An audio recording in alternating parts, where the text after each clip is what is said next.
What's going on, guys? It's been a while since I've done a on-camera video, but we're going to go ahead and put together my new Threadripper system today. I've been using an older Threadripper 7960x for several years. It was new when I got it, but now it is kind of getting a little bit older. And so today we're going to be upgrading to the new Threadripper 7960x. So give me 1 second here and I'll show you what parts I've got and what I'm going to be doing. And I'll go ahead and make this upgrade. So stand by.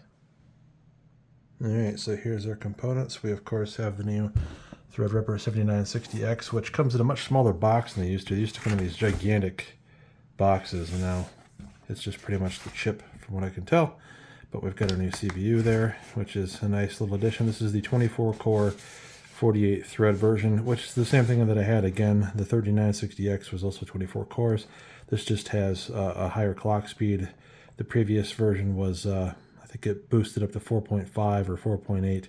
This boosts to 5.3 gigahertz, and obviously has a faster core architecture than the old 3000 series had. So this is Zen 4 architecture versus the older chip. So this is kind of nice. This should be quite a bit faster than what I had. So that's step one. To cool it, I got the Noctua. It is the NH U14STR5-SP6. So this is, this is ostensibly what I've been using anyway. This is like a bigger version to handle because the new chips use 350 watts. The older ones use 280 watts. So there's more power. We're going to need more cooling. This is like a bigger version of what I already had, which is, I'll show you guys in a minute what I was using before. It's another older Noctua. So same difference. It's just a bigger air cooler. But this has two big brown Noctua fans for that. Excuse me. I got a little bit of a runny nose. I got a pair of 64 gig kits, so 128 total. G-Skill Trident Z5 Neo, DDR5 6000 memory, which is a nice step up because again the older CPU was only using DDR4, so we've moved on to DDR5. Still quad channel. You can do oct channel, but only if you get the Pro version of the CPU, which is another $1,000, and I really didn't see that being worth that much money for my applications. Be interesting to try it, see if there's any difference in, like, DeepFaceLab or so forth, but I don't think there would be, and certainly not worth $1,000 to find out.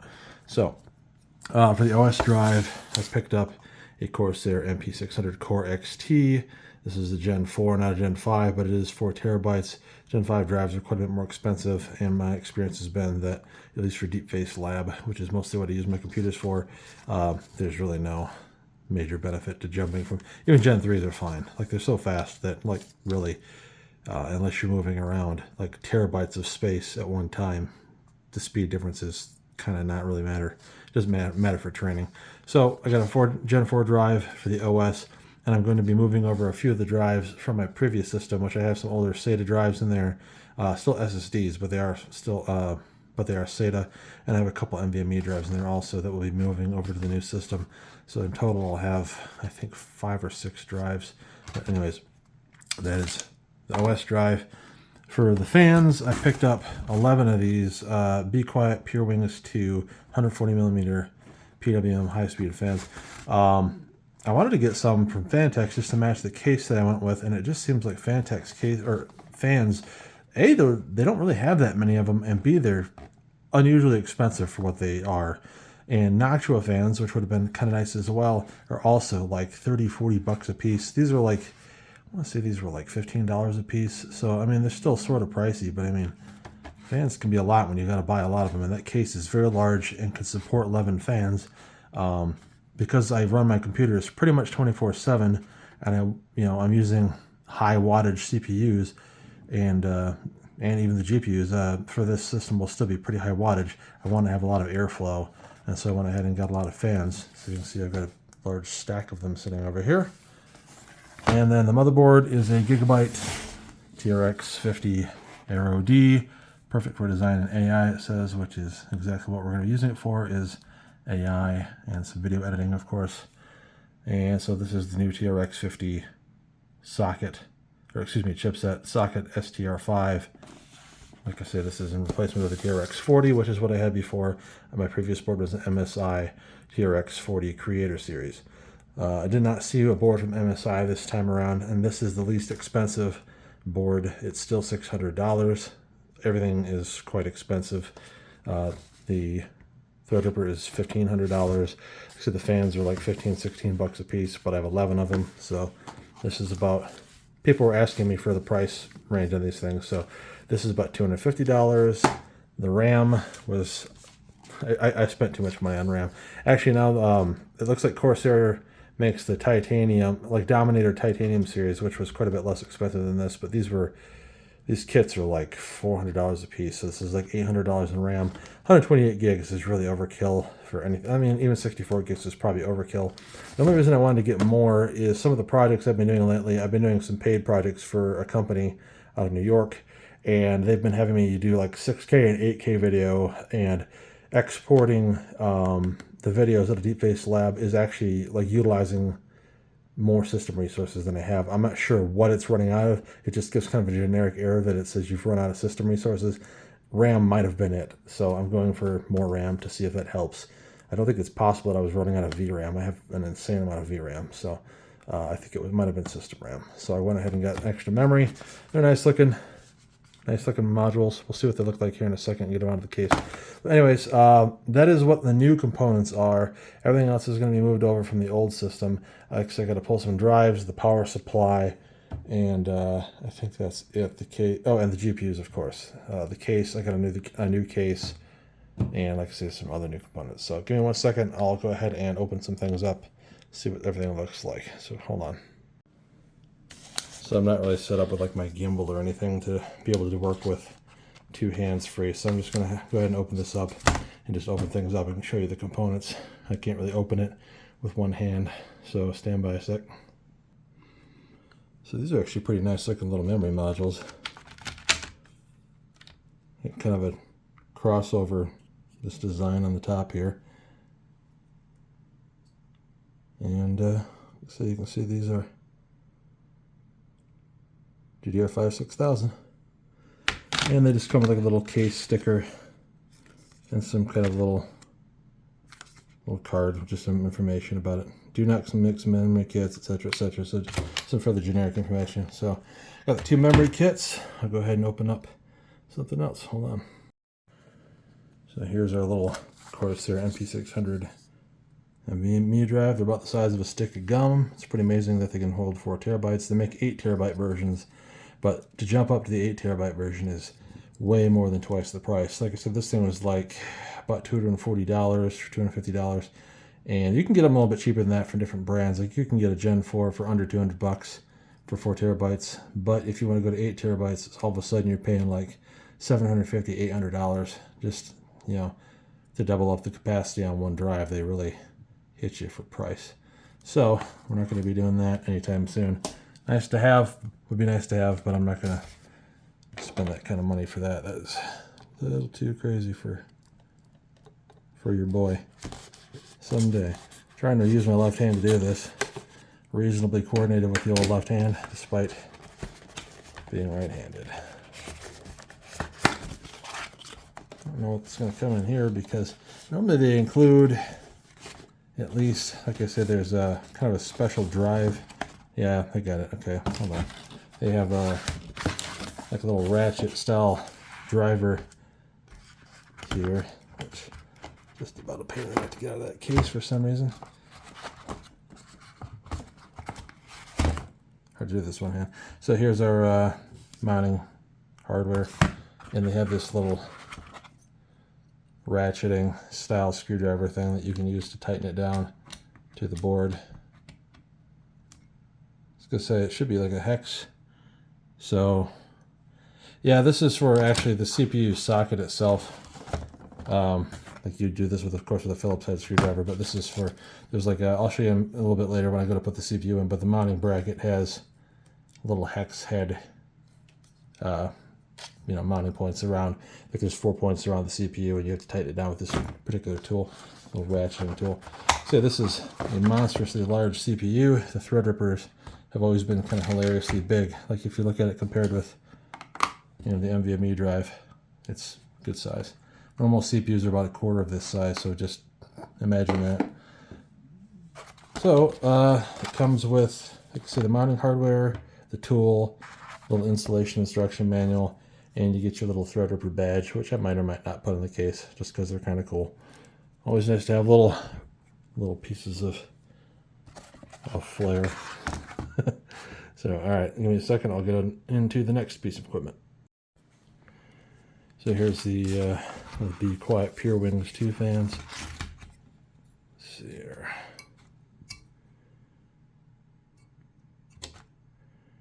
Well, whatever. Anyways, they got a pretty nice little cable on them, so you can kind of reach your board from there with it, which is good because, again, this is a large case, and I may have to kind of try to reach the board or route these around things to make everything kind of fit nicely. So each one comes with 4 mounting screws, so you can connect it to your case or wherever. Like I say, I got to unbox 10 more of them.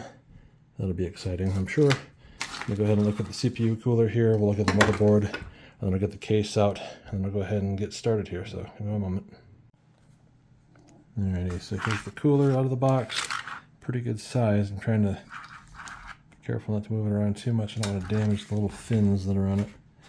See, it's already got pre-applied thermal paste, which is nice. So I shouldn't have to add any more. It's pretty well evenly covered. It's got like a little honeycomb design on there. And we've got kind of an extension here. This is, yeah, because there's 2 fans on it, of course, so the other cable's sort of routed in there right now. But anyways, there's two fans that tie into this splitter that go to your board. And then it has kind of an extended Allen key thingy wrench, so you can tighten down the 4 corners onto your CPU mounting bracket. So that's probably going to require that I take off the fans and then tie these down and then put the fans back on once it's in. That'd be my guess. But nice big Noctua fans. Got the NF A15HS PWM fans. Big, 140 millimeter. 140. Yeah, same size. Very cool. They just connect onto the sides with these little clips that hold on to the fins. So that's our CPU cooler. It's pretty good size. Should definitely put some, be able to take care of some heat. So let's go ahead and have a look at the motherboard, and then I'm gonna go ahead and get started. So here's our board. Got this nice big old, everything's like very armored. Like this thing is really heavy. I didn't realize how heavy it was until I went to take it out of the box, but this thing weighs several pounds by itself. It's got a very rigid, sturdy feel to it. I really care for the color. Like they could have just had that in black and white. That would have been fine for me. I don't know. I'm not super into colors on my computers. Whatever. So we've got the built-in Wi-Fi. We've got a little motherboard flash button there you can hit. Not a whole, oh, yeah, there's plenty of USB. So we got USB 3.2s. There's a display port in, which is sort of interesting. I'm not entirely certain how that works yet. I'd have to look into it and find out more. You would think, like, I mean, there's no built-in integrated GPU in a Threadripper or in the board itself, so being able to display port in, it's some kind of probably console in or something. If you're using this as like in a server capacity would be my guess. We do have a built-in audio line out and microphone in. It's kind of limited on the audio a little bit because usually you'd have like a lot of built-in audio would be like 5.1 or something, but this only just has like the one line out for like a basic stereo or something, or, stereo headphones or stereo speakers. And we've got a couple of USB-C ports, which is nice.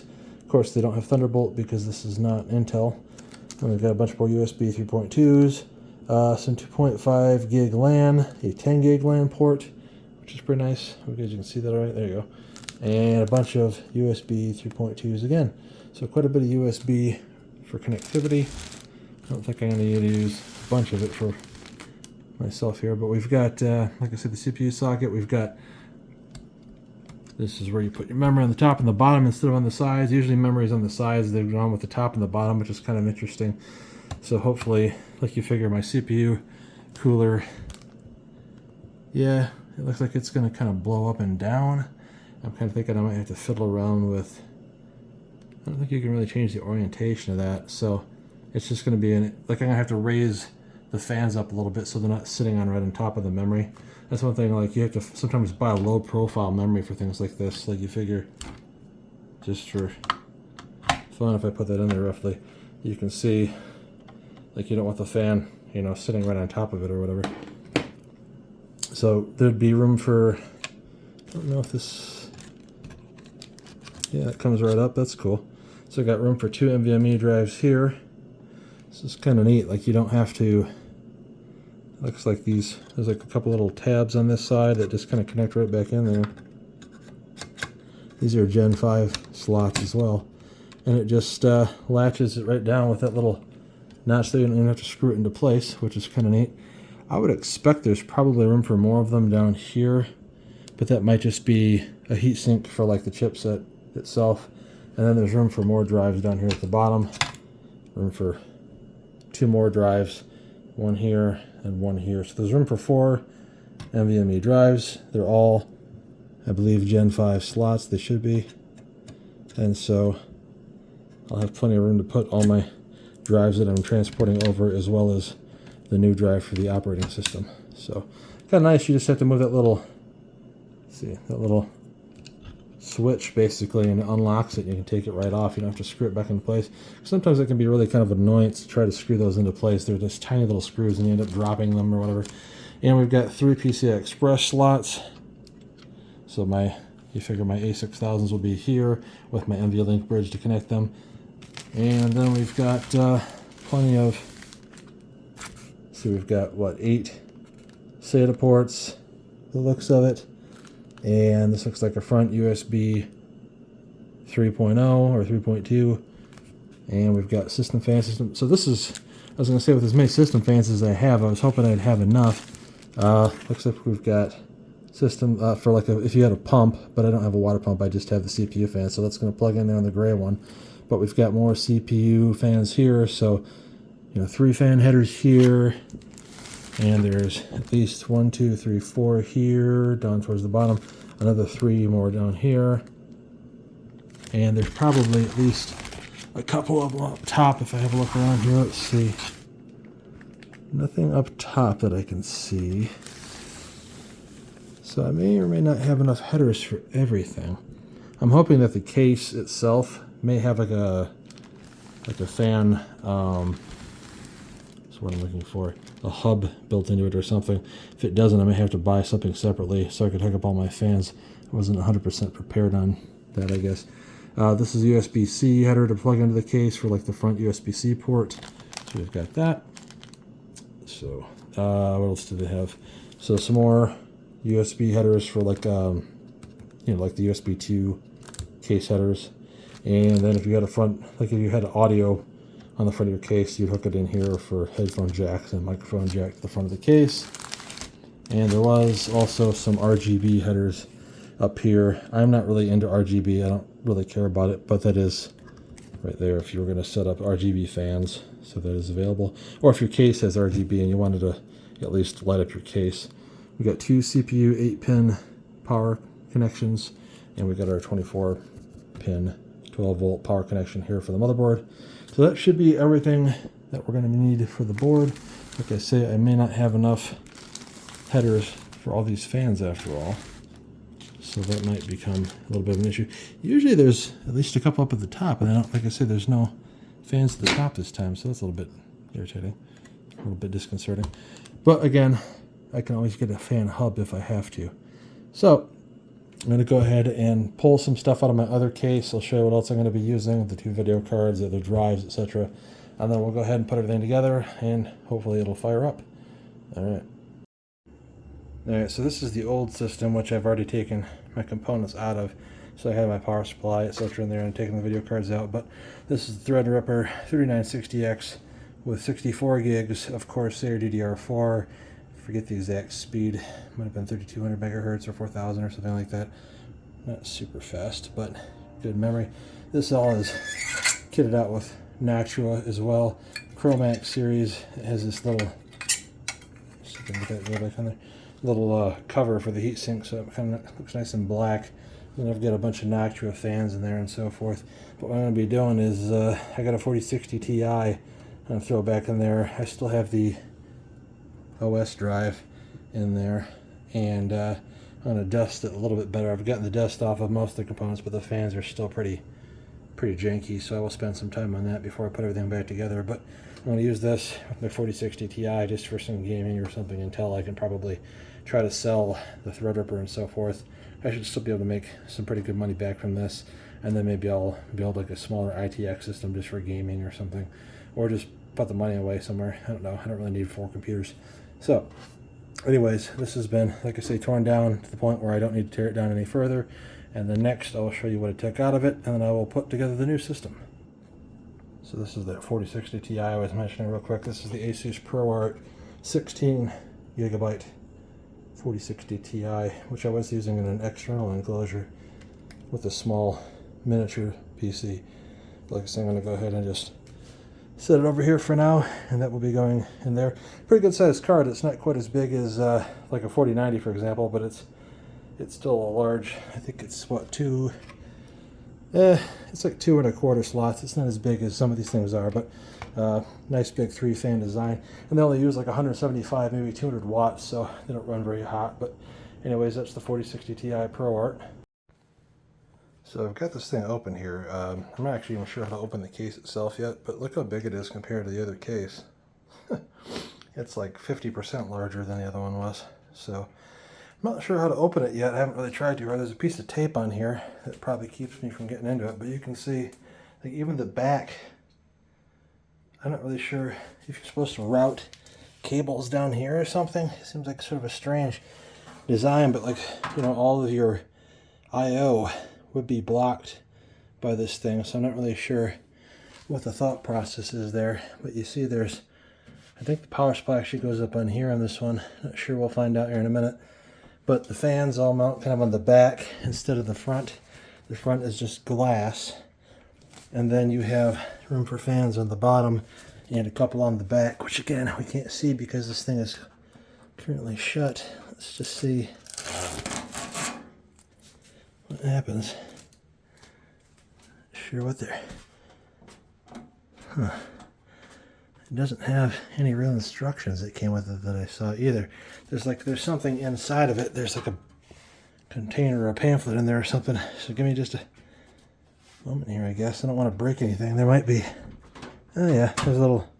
You just pull on that. So let me get this opened up here. Working with one hand is a little difficult. Alright, so this little thing here it's just a door that can be opened up by pulling on that. Opens right up. There's probably just lift it up and off. Most Phanteks cases kind of have things that function like that. Like the doors on that one did the same thing on the back. They just came up and off. But we have screws on the top here to take the top off, and screws in the front, like thumb screws, that you could use, and probably take that front glass panel off of there. It does come with a manual. I think it's funny that they put the manual behind the first puzzle, which is how to open that door.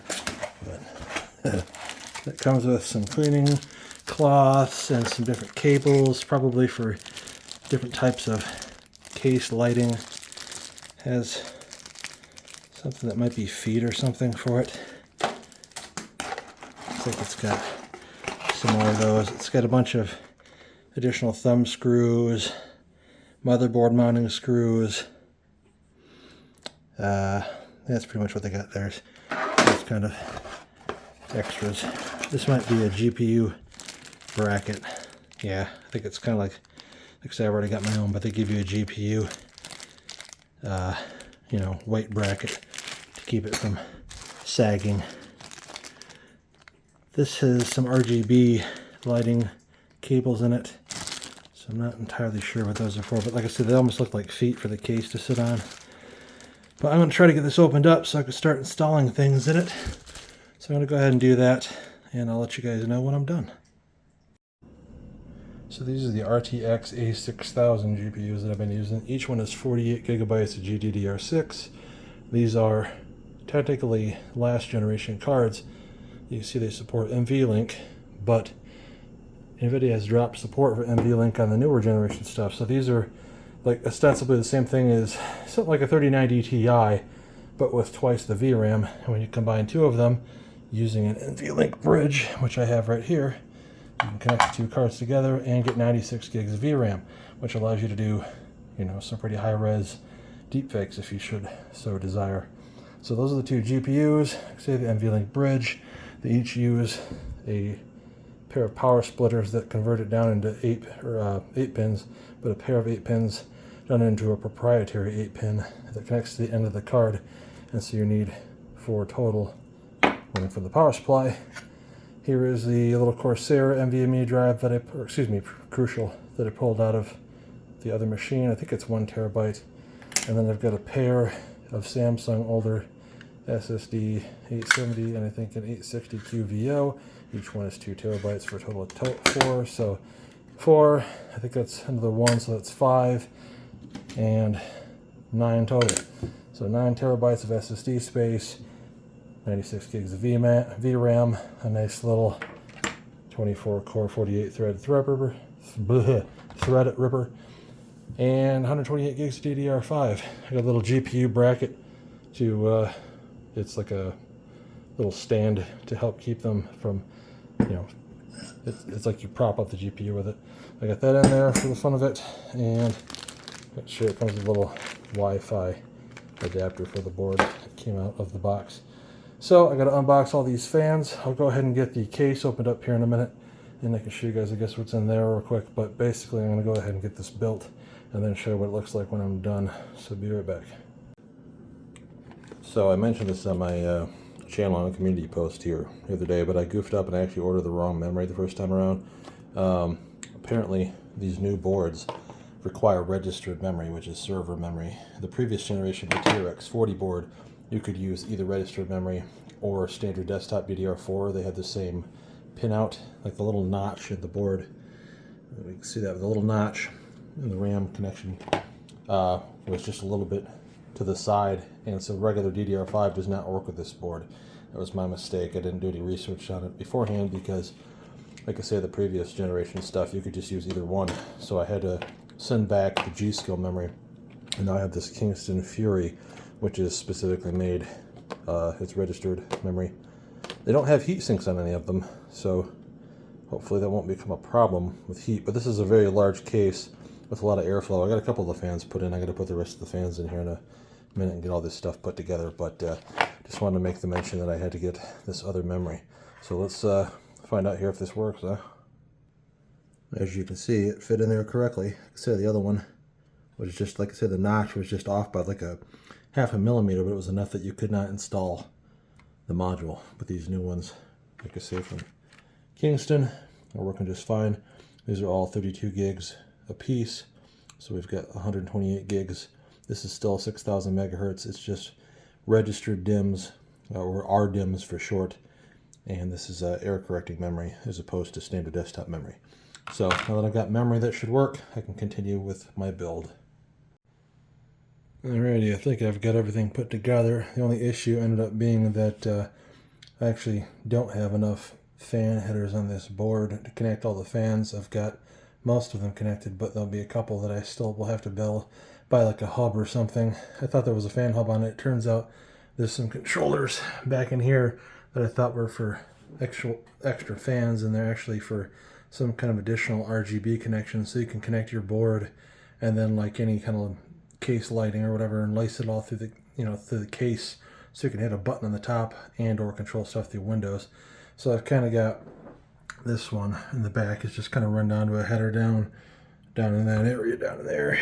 There's lots of fan headers, but not quite enough for 11 fans. So like I say, at least with the CPU fan, it has a splitter. I might have a couple more splitters laying around upstairs somewhere in a box. I'll go look later, and I might be able to get everything connected just through a couple splitters and not have to deal with, like I say, buying some kind of a fan hub. But whatever.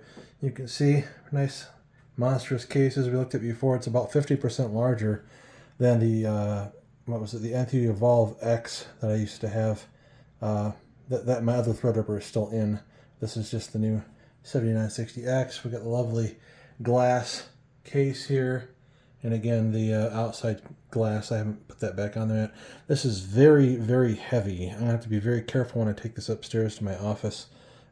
Just keep in mind the case alone is extremely heavy, and then when you put in two big video cards, a large heatsink fan assembly on a Threadripper, and that motherboard, as I mentioned, was also quite heavy. It's not a lightweight system. This might be a two-person carry if you're a smaller person. I happen to be pretty good sized, so I can usually carry stuff, but just keep that in mind. So, like I say, I've got 3 fans at the bottom, 2 fans in the back, 3 on the top, and then 3 in the back. So those are intake, these are intake, and we've got exhaust and exhaust, and then these blow upward to take the heat, the CPU heat and blow it directly upward. So even though not all the fans on top are currently connected to something and working, it'll still be able to exhaust the heat out pretty well, I think. And you can kind of see from the back end, motherboards fit in there nicely with all of our little I/O that we mentioned before. And I'll be bringing that upstairs and putting it on my network connection, my LAN switch. Got the 2 GPUs installed as shown, and they're connected with the NVLink bridge. As I mentioned, this is why I'm still using this generation of cards and not the current generation. The current generation not only is, of course, more expensive, but does not support linking the cards together. And if you can't link the cards together, you don't get the speed/memory bonus in DeepFaceLab. So this has 96 gigs versus 48 per card. So everything is connected. I'm going to take it upstairs and hook it up and make sure it powers up and everything, that I didn't wire anything incorrectly. Pretty sure I got it right, but it doesn't even come with a manual with the motherboard, so I had to just kind of eye it, but I think I got everything right. So I will get it fired up. I want to try to install Windows, make sure everything is working, and see if I can test that out on DeepFaceLab and make sure everything works as designed. So give me a minute. I'll make sure it powers up, and I'll continue and pick it up where I left off after I've installed Windows. Alright, I got everything set up and running. It's in my office, which is a bit of a cluster, so just accept that things are always, there's cables and stuff all over the place all the time, so whatever. But this is the new system. You can see that it's lit up on the inside. There are some RGB controls here on the front of the case. You can kind of mess with the lighting controls a little bit, but I think it's mostly so you can connect it to the motherboard if you want, and then run it through like whatever your motherboard software is. In this case, it's from GIGABYTE, so whatever their motherboard RGB software is. But you can see everything's up and running here. So this is the new Threadripper. I'm not going to do a bunch of tests or anything because I don't really know what people would want to see, other than I could just kind of show what I'm doing with it for DeepFaceLab. So I don't have OBS installed yet, so I'm just going to record with the phone. But you can see we've got the dual SLI enabled RTX A6000s in there, which I had in the other system anyway, but like I said, each one of these has a little, it says 49, but each one of them has 48 gigs of video memory for a total of 96. And then I have the new Threadripper 7960x, and the core speed's kind of flailing around with that a little bit. It should be boosted up to like 5.3, so I might need to change and see if there's a setting in the BIOS where I think I might have to enable precision overdrive. I haven't screwed with the BIOS too much yet. You can see I'm running, so I was working on Alan Richardson before. The last model I did of him was at 384 pixel resolution. This time I'm doing it at 512 because 384 wasn't enough for some of the closer scenes, and I'm trying to put him in Total Recall. And I tried exporting it at the 384 resolution and wasn't happy with how it looked, so this is 512. I started this last night, and as you can see, it started getting pretty good. I just kind of recycled the encoder and decoder from my 384 model. I made a 512 with it instead, and so it's only been running a little over 30,000 iterations, and it looks pretty good already, but I got quite a ways to go with it. It's still in random warp, for those of you who know what that means. But anyways, you can see it is running, this is batch 16. Let me try to show the settings a little bit better. Sorry. Try to work with one hand again. This is how this sort of thing goes. So it is 512 resolution, 640 auto encoder DIMMs, 80 on the eDIMMs and DDIMMs, and 22 on the demask DIMMs. And like I said, this is at batch 16. This is not possible to run on an RTX 4090 at all. We couldn't even run this model at like batch probably 2 on 24 gig card. But you can run, say, I know I could go higher than batch 16 if I want. It just gets really slow. So like this is not a horrible speed at about 1500 milliseconds per iteration. So I'm going to run it until that is done. But like I said, that is the Threadripper system. And just because people have said before they kind of want to see the rest of my setup in here, this is upstairs. I also have a machine downstairs, but this is my camera I use when I do like live streaming or just to test like the DeepFaceLab models. It is a Sony A7. It's a first generation, so they have a lot newer ones, but I bought this at a pawn shop for a fairly good deal, and it works. It has an HDMI out that I run over to this other machine over here, which you can see is a capture card input, and so I can use that for different webcam purposes. I also use it on like when I do like online meetings for this this company I'm doing deepfakes for. We have to do like WebEx meetings or online meetings, like Microsoft meetups and that kind of stuff. So, anyways, it's good for online anything where you want to see your face, Discord, etc. That is a little hard to see, but this is my one of my Intel systems. So this has got the 13900K CPU. This has got 32 gigs, I think, of DDR. Yeah, 32 gigs DDR5. And I didn't bother to upgrade to a 14th gen because apparently there's really almost no difference between the 13th or 14th gen series, and it really doesn't matter for DeepFaceLab that much. The only reason I upgraded the Threadripper is because the other one I had was actually getting kind of quite a bit older. So anyways, you can see here this is an RTX 4090. This is the MSI, what is it, Trio? But it's a freaking huge, it's almost a 4-slot card. It's massive. You couldn't put 2 of these in a system without a much, like a different case layout or something, and it would block everything on your board. It'd be very hard to get them back out once they were installed. But this is all my cases are from Phanteks. Like I said, the new one I got is the MV9. I actually forget the name of this one off the top of my head. I could look it up if somebody wants to know. I just don't remember. I built this a little while ago, but this is all pretty much MSI stuff. Z690 board with a 360 millimeter MSI radiator, all in one cooler.